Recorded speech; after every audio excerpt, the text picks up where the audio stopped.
დიდი ღომში მდებარე წმინდა 100.000 მოწამის სახელობის ტაძრის მღვდელმსახური დეკანოზი ირაკლი დუმბაძე შემოგვიერთდა.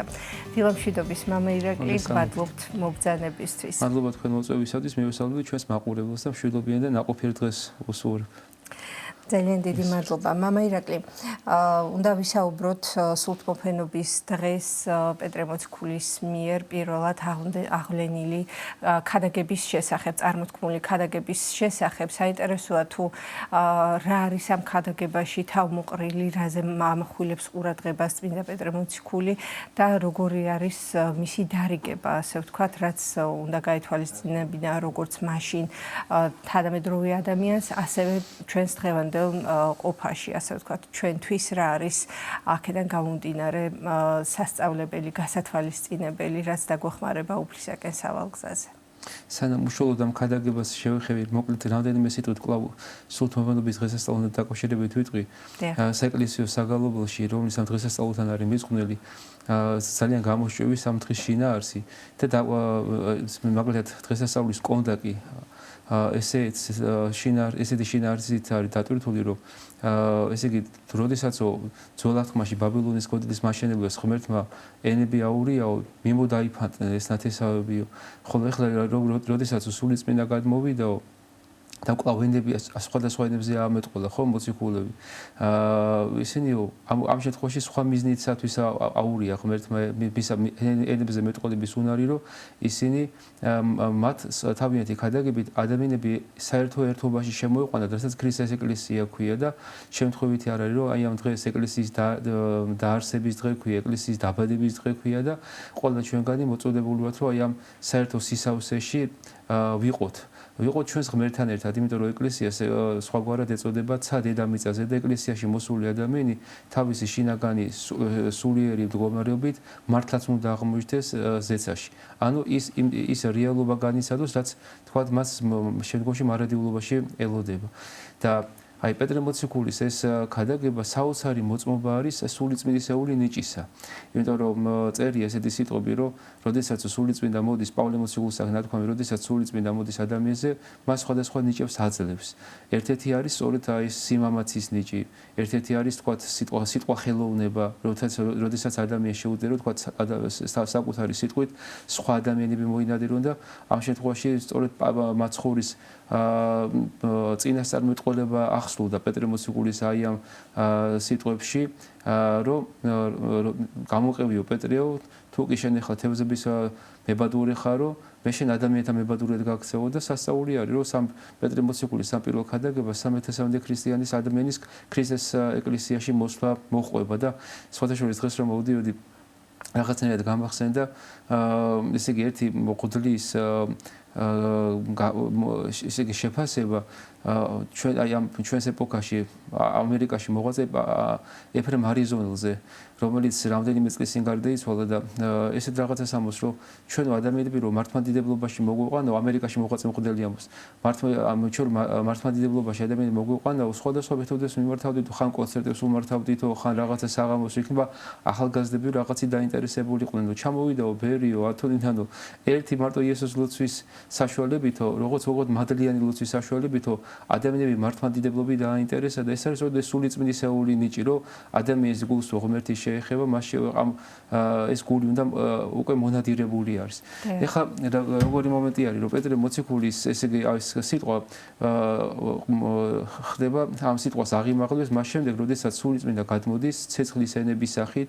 და ესეთ შემთხვევითი არ არის, რომ დღის 9 საათზე გადმოვიდა სულიწმინდა. სწორედ ხა ღამე როცა გადმოდის, თქვა ცეცხლი მარტივად შესამჩნევი არის, მაგრამ დილის საათებში ცეცხლის გადმოსვლა და ცეცხლის ენები იმდენად მკაფიო იყო, რომ ადამიანები ხედავენ რაღაცა განსაკუთრებულს. და პლუს ამას ხედავენ, რომ ეს მოციქულები სხვადასხვა ენებზე მეტყველებენ და ფიქრობენ, რომ ესენი მთვრალები არიან. და პეტრე მოციქულის ეს პირველი სიტყვა არის უკვე ერთგვარი აპოლოგია აი ამ მოციქულებისა, რომ ტყუილად აბრალებთ ამ ადამიანს, ჩვენ გვაბრალებთ, ტყუილად გვაბრალებთ, რომ ჩვენ მთვრალები ვართ. არამედ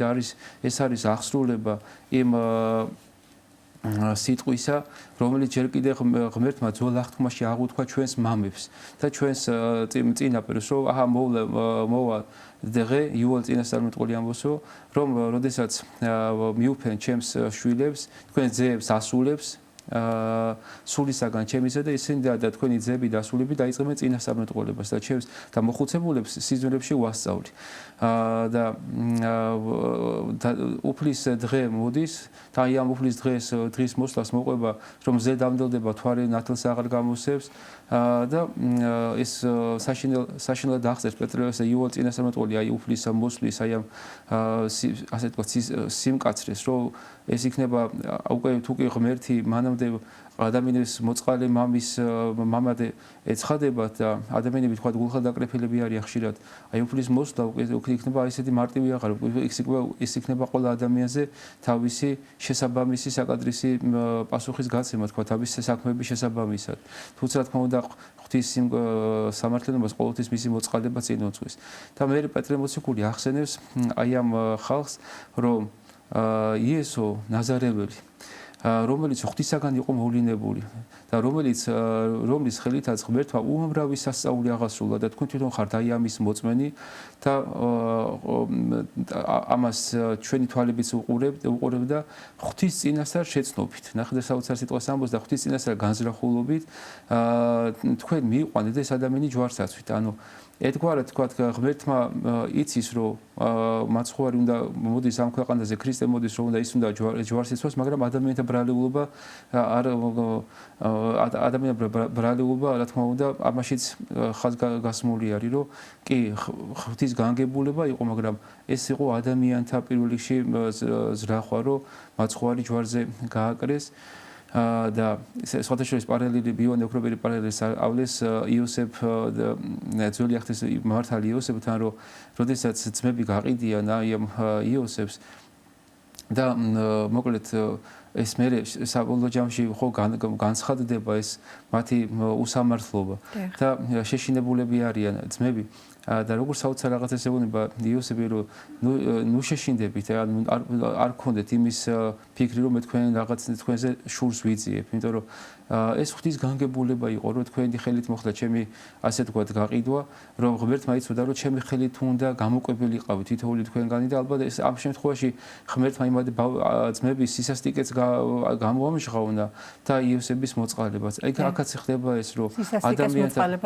ადამიანთა შინაგანი სისასტიკე და ღვთის კიდე მოწყალება რომ მიუხედავად იმისა რომ აი ადამიანებმა ქრისტე ჯვართმისათვის გაიმეტეს ეს ყველაფერი მაინც საბოლოო ჯამში ღმერთმა ისევ ჩვენი ხსნისათვის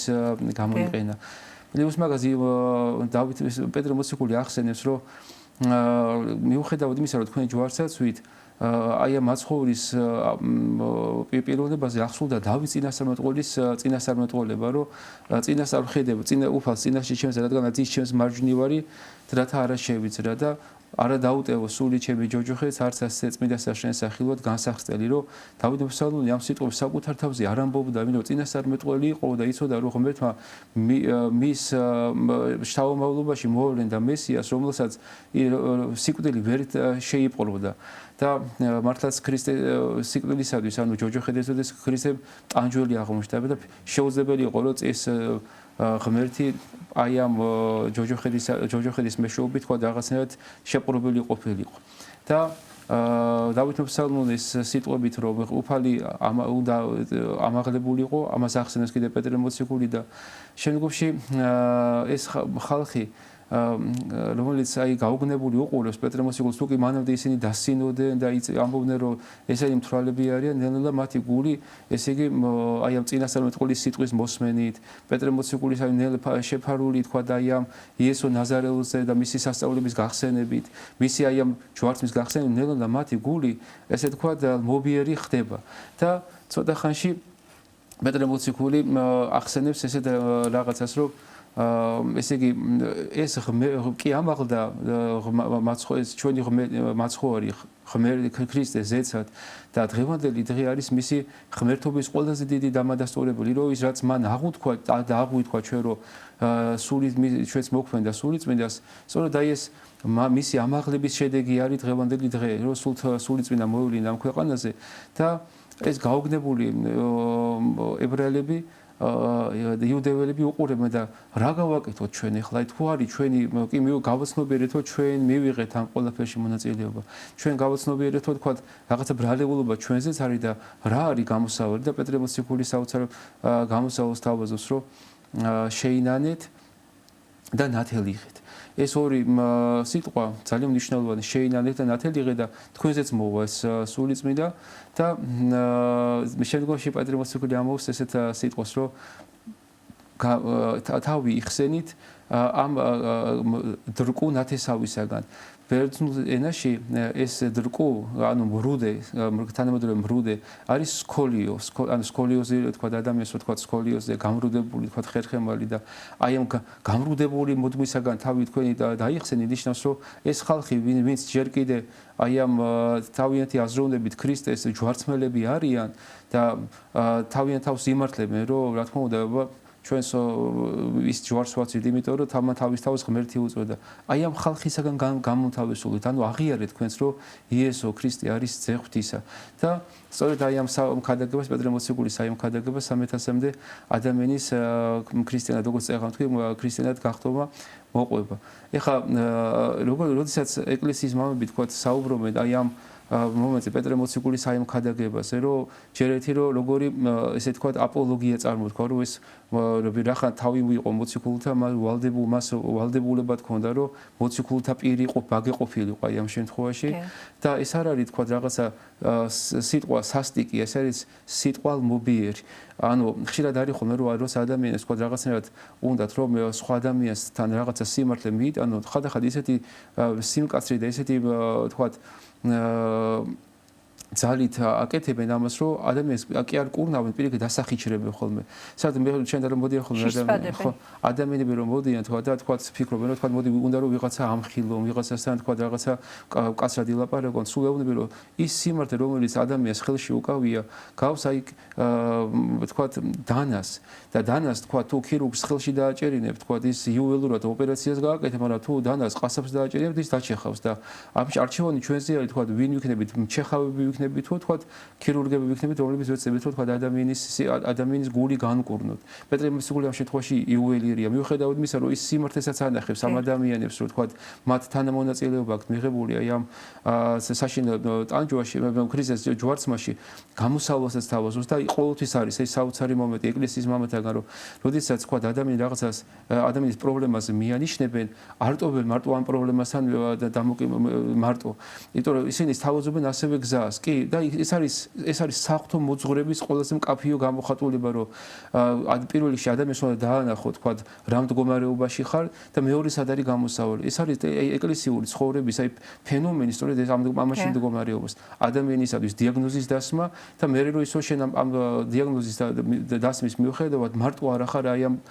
ტკივილში. ეხლა თანამედროვეობაში რომ გადმოვიტანო და ეს მომენტი პეტრე მოციქულის ეს ქადაგება, იმიტომ რომ ღვთის სიტყვა ხო ყოველთვის ცოცხალი არის და არ არის რომ თქვა რაღაცა სიტყვა რომელიც წარსულში წარმოითქვა ის თქვა ჩვენ არ გვეხება. მე პირველი მომენტი ეს არის რომ ეს დამცინავის დამოკიდებულება საზოგადოების. ადამიანი როგორც კი ეკლესიაში იწყებს სიარულს, ხშირი არის ხოლმე მომენტი, როდესაც თქვა და ის საზოგადოებისაგან ის დაცინვას ღებულობს. რომ და როგორც თქვა მოციქულებს დასცინოდნენ, თქვა რომ აი ესენი მთვრალები არიან და ძალიან დიდი ასე თქვა შინაგანი სიმამაცე და შინაგანი მტკიცე ხასიათი ჭირდება ადამიანს, რომ ხშირად შემთხვევაში აი ამ დამცინავ დამოკიდებულებას გაუძლოს და არ არის მარტივი. თუმცა თუ ადამიანი თქვა რაღაცას ცდილობს, რომ აი რაღაცნაირად ღმერთის ერთგულად დარჩეს, ღმერთი საოცარ ნუგოში საძლევს ხოლმე ასეთ მდგომარეობაში ადამიანს. არ დამოვიწყდება ერთი ახალგაზრდა გოგონას ისტორია ჩვენთან ეკლესიაში მრევლად დადიოდა ამ წუთას უცხოეთში ცხოვრობს ემიგრანტი არის. ესეთ რაღაცას ამბობს ეთქ რომ შაბათის აღამო იყო და ჩემი მეგობრებიო გასართობად წავიდნენ ახლა მამაო და რატოღაცო მეც კი მქონდა სული რომ იქ წავსულიყავ, მაგრამ გულმა აქეთ გამომიწიაო ეკლესიაში მსახურებაზეო და ვერ წარმოვიდგენთ ახლა გულში რა ხელა სიხარულს გადმისწიო. იქ რო წასულიყო იქ სიამოვნებას მიიღებდა, მაგრამ გულში საოცარ სიხარულს გადმისწიო და რა თქმა უნდა ესეთი დამოკიდებულება როცა ადამიანი თქვა რაღაცა წინა პლანზე თქვა საფრთხეს დააყენებს, ხო ხშირ შემთხვევაში ადამიანებისაგან დამცინავ დამოკიდებულებას იწვევს. არ დამოვიწყდება თქვა რომ აი ხშირ ჩემს ბავშვობაში ხშირი იყო თქვათ რომ როცა ადამიანი თქვათ რაღაცა ცდილობდა სიწმინდით ეცხოვრას, რომ ეს სიწმინდის ცხოვრება იყო ვიღაცისათვის დამცინავი დამოკიდებულების მატარებელი. მარხვაზეც არის ხოლმე ასე რომ განსაკუთრებით თუ ოთხშაბათ პარასკევზე მიდგება ხოლმე ჯერი რომ არა უშავს შეჭამენ ხოლმე მე ახსარებაში იტყვი რა პრობლემაა თითქოს ეს არანაირ პრობლემას არ წარმოადგენს ამ დროს რეალურად მარხვა არის ხოლმე ასპარეზი იმისა რომ შეინსული გაწვრთნა. რა თქმა უნდა და ეს დამოკიდებულება რა თქმა უნდა ძალიან რთული არის და ხშირ შემთხვევაში არის ხოლმე რომ ადამიანი თქვა რაღაცნაირად უკან დიხევს ხოლმე მაგრამ თუ ადამიანი მტკიცე დარჩება აი ამ პეტრე მოციქულის აი ამ სიტყვის გავსად მის გულს სახთო მადლი ანუგეშებს. ეხლა მეორე ამ პეტრე მოციქულის აი ამ ქადაგებიდან ადამიანი დღევანდელ თანამედროვე სიტუაციას რომ გადმოვიტანოთ ეს არის რომ აი სული წმინდა გადმოდის ყველასე. ეკლე და ეს არის საოცარი რომ თუ კითხვა ძოლახთმაში თქვა წინასწარმეტყველებზე იყო თქვა რომ წინასწარმეტყველებზე მეფეებზე გადმოდიოდა სული წმინდა ქრისტეს ეკლესიაში აღარ არსებობს თქვა მეფე აზნაური თქვა უფრო შეება დაბალი სოციალური ფენის წარმომადგენელი ჩვენ ყველანი ერთი ხარ და ერთნი ვარ და აი უკვე არა სოციალურ მდგომარეობაზე არის თქვა გამახვილებული უკვე ქრისტეს ეკლესიაში ყურადღება არამედ გულის სიწმინდეზე თუ ადამიანი თქვა გულით წმინდა არის გინდა მეფე იყოს გინდა თქვა გლევოს თქვა მიწის მუშაკი იყოს თქვა ხო ან უფრო კიდე დაბალი სოციალური ფენის წარმომადგენელი ხო მის გულში მაინც სახთო მადლი არის. ამიტომ რომ სული წმინდა გულს ეძებს ადამიანისას და უამრავი მაგალითი არის ხო როცა თქვა შეიძლება თქვა ეკლესიის ქრისტეს ეკლესიაში რომ თქვა შეიძლება უბრალო ადამიანი განხვდარა მამხილებელი მეფისა მამხილებელი თქვა თქვის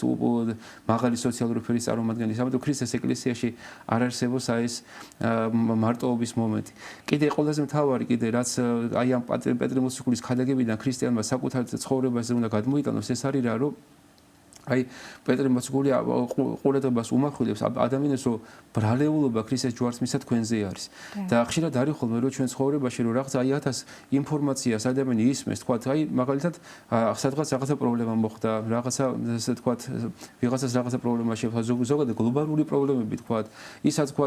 აი ჩვენ დღეს ლაპარაკობთ გლობალური დათბობა ეკოლოგია და ეკლესიის მამები კითხვა სვამენ რომ ამ ყველაფერში თქვა ჩვენ რაღაცა ბრალეულობა მიგვიზღვის თუ არ მიგვიზღვის იმიტომ რომ ხშირი არის ხოლმე რომ ადამიანი თქვა რაღაცა ცხოვრობს ისე რომ თქვა ეს მე არ მეხება და ამ დროს ჩვენ ვიძახით რომ ნებისმიერი ადამიანის თქვა ცოდვა თქვა სხვაზე თქვა თუნდაც გარემოზე ზემოქმედებს და თუ ადამიანს უნდა რომ თქვა რაღაცნაირად თავის გარშემო სიტუაცია უბრალოდ დაალაგოს დაამშვიდოს განწმინდოს პირველ რიგში საკუთარ სულში უნდა მოიტანოს ეს გამარჯვება სახთო მადლი და ეს აუცილებლად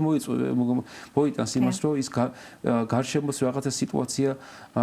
დაალაგდება შეიძლება ჯვარცმის დროს ჩვენ არ ვიყავით და არ ვიღებთ ფიზიკურად მონაწილეობას, ხო, მაგრამ რეალურად მთელი ცხოვრების განმავლობაში ჩვენზე არის დამოკიდებული რეალურად ჩვენ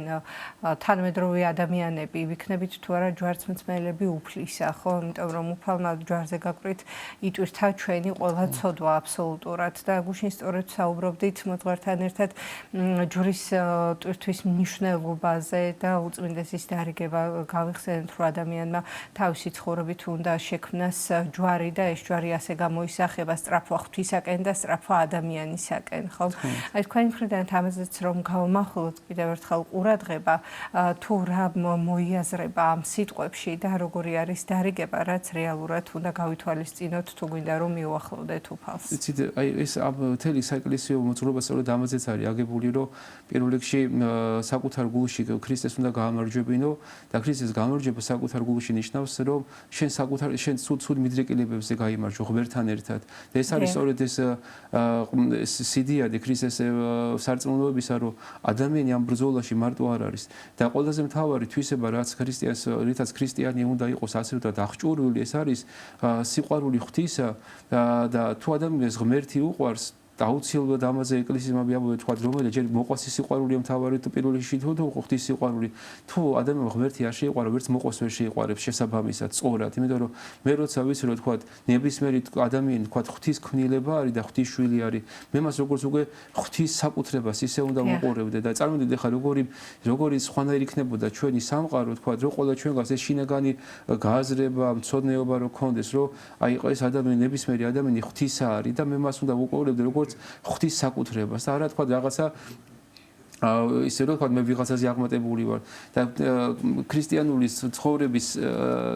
კვალობაზე ადამიანი ნელა თქვა რაღაცნაირად მისი გული ესე მუშავდება და ელმობიარი ხდება და ის სწორედ ამაზეც მინდოდა ყურადღება გამომახვილებინა როდესაც ებრაელები კითხვა ეს ხალხი კითხვას უსვამს რომ რა გავაკეთოთ ხო ეს არის ეგზისტენციალური კითხვა თქვა რომელიც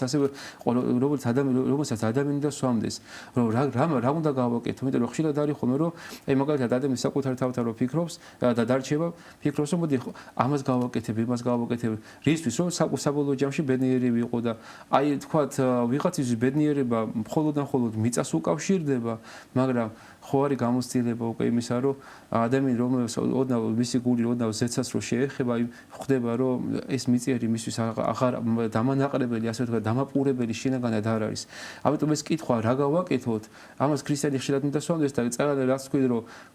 ეკლესია პასუხ გაუცემლოს არც ერთ კითხვას და საეკლესიო ცხოვრება არც ერთ კითხვას პასუხ გაუცემლოს არ ტოვებს სწორედ ამაში ვლინდება რომ შეინანეთ და ნათელი იყეთ ეკლესია მისის აი ერთი მოძღვარი ხადაგებდა ის რასაც ჩვენ ახსარებს თქვა სინალოს ვეძახით ეს არის ჩვენი ყოველდღიური თქვა რაღაცა შეცდომებზე პატიების თხოვნა ღმერთის წინაშე რომ თქვა დავაშავეთ და შემეწიე მაგრამ ნამდვილი სინანული არის ერთჯერადი აქტი თქვა და ეს არის რა როდესაც ადამიანი თქვა რაღაცნაირად მიდის არასწორი გზიდან და არასწორი გზისკენ და ის შემოტრიალდება მის საპირისპირო მიმართულებით ეს არის ანუ გონდების ცვლილება და რა გავაკეთოთ პირველ რიგში ეკლესია და აი პეტრე მოციქულის აი ამ სიტყვისაა საჭიროა გონდების ცვლილება შემოატრიალე შენი გონება და შენი გონება საერთოდ დაუკავშირე რატო და ეს მეხუთე პუნქტად მინდოდა ეს მეთქვა რომ ადამიანი არ არის მიწიერი არსება ჩვენ ვართ ზეცის მოქალაქეები და ყველაზე მთავარი ჩვენ ვართ აი ესე იგი როგორც პეტრე მოციქულმა ქადაგება დაიწყო ჩვენ ველოდებით უფლის დღეს და აი ამ დღის მოლოდინისათვის ხო თავად მაცხოვრმა აღჭურვა თავის მოციქულები როდესაც ის მაღლდებოდა ორი მოლოდინი დაუტო ორი მოლოდინით